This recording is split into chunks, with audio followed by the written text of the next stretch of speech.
சிவாஜி பற்றி பார்க்க போகிறோம். மராத்தியில் சிவாஜி பற்றி பார்க்க போகிறோம். ஜுன்னர் என்ற இடத்திற்கு அருகே சிவ்னா என்ற பகுதியில் ஷாஜி போன்சேக்கு மகனாக பிறந்தார் சிவாஜி. 1627 பிறந்த சிவாஜி தாயார் சீஜாபாய் பாதுகாப்பில் வளர்ந்தார். ராமாயண மகாபாரத கதையை சொல்லி அவங்க தாயை வளர்த்தாங்க.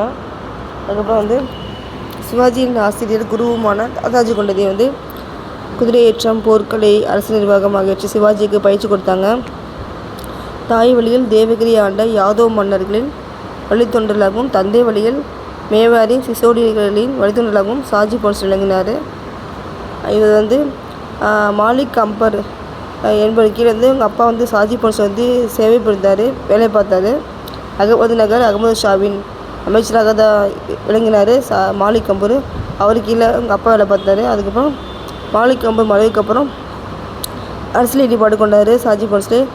அகமது நகர் முகலாயருடன் இணைக்கப்பட்ட பிறகு ஷாஜி போன்சே பிஜு சுல்தான் பணிபுரிந்தார். அதுக்கப்புறம் பூனாவில் இருந்த ஷாஜி போன்சே ஜாகிர்தாரி தாதாஜி கொண்டதையிடம் கொண்டதை பராமரிப்பில் சிவாஜியும் அவர் தாயும் விட்டுட்டார்.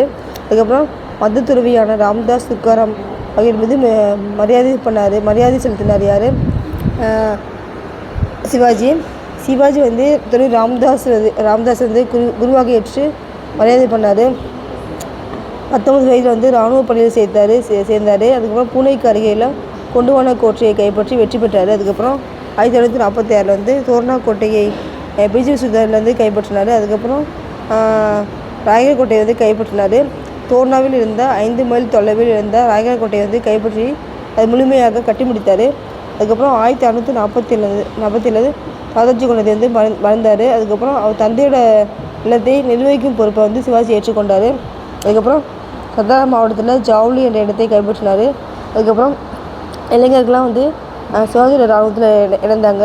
அதுக்கப்புறம் ஜவுளி என்ற இடத்திற்கு மேற்கே 2 மைல் தொலைவில் பிரதாப்கர் என்ற ஒரு புதிய கோட்டையை கட்டினார். அதுக்கப்புறம் 1657 பிடார், கல்யாணி, பரிந்தர் அந்த பகுதியை அவுரங்கசீப் கைப்பற்றினார். இதனால் பிஜு சுல்தானும் சிவாஜியும் அவுரங்கசீப்பில் சமரசம் செய்து கொண்டாங்க. பிஜு சுல்தான் சிவாஜி தாக்குதல் பண்ணுறதுக்கு முடிவு பண்ணார். அதனால அப்சல் கான் என்ன பண்ணுறாரு, பெரும் படையுடன் சிவாஜி தாக்குதல் பண்ணுறாரு. சிவாஜி போய் ஒளிந்துக்கிட்டார். மலையில் ஒளிந்து கொண்டிருக்கும் வேலியை சங்கிலியால் கட்டி இழுத்து கொண்டு வருவது போல சொல்லிட்டு பேசினார். அப்சல் கான் சிவாஜியை பற்றி பேசினார். பிஜு சுல்தானே அந்த படைகளுக்கு தலைமை தாங்கினார். இந்த போர் ஓராண்டு காலம் ஓராண்டு காலம் நடந்துச்சு. ஆனால் எந்த பகுதியும் பிஜு சுல்தான் எந்த பகுதியும் அவர் வின் பண்ண முடியல. இறுதியாக 2 பேத்துக்குள்ள பேச்சுவார்த்தை நடந்துச்சு. சிவாஜிக்கும் பிஜு சுல்தானுக்கும் தனது ஆளுகையின் கீழ் உள்ள பகுதியை ஆட்சியாளராக நியமித்தாங்க. சிவாஜியை நியமித்தாங்க. 1657 ஜூலை மாதம் அவுரங்கசீப் மாமன்னராக அறிவினார். சிவாஜி அடக்குவதை தான் நோக்கமாக கொண்டார் அவுரங்கசீப். 1660 ஷேர்கானை தக்காணத்தில் ஆளுநராக நியமித்தார் அவுரங்கசீப். சிவாஜி அதுக்கு மேலே திட்டம் தீட்டினார்.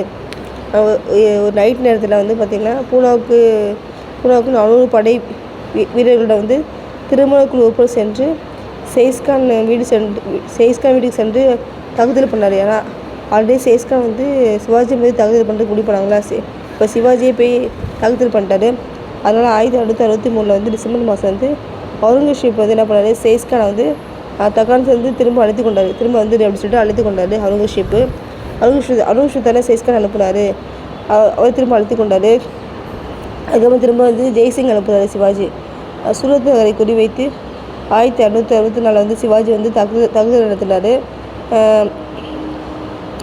சிவாஜியை வீழ்த்துவதற்கும் பிஜேபி இணைப்பதற்கும் ராஜா ஜெய்சிங் தலைமையில் ஒரு இராணுவத்தை அவுரங்கசீப் அனுப்புகிறாரு. அவுரங்கசீப் ஜெய்சிங் அனுப்புகிறாரு. அப்போது பார்த்திங்கன்னா இளவரசர் மூவாசம் முதலாம் பகதூர் ஷான்னு சொல்லிட்டு அழைப்பாங்க அவரை. அவர் தக்காணத்தின் ஆளுநராக இருந்தார். அதுக்கப்புறம் 1665 ஜூன் மாதம் புலந்தர் கோட்டையை சுற்றி படைகள் சுற்றி வளைத்தாங்க.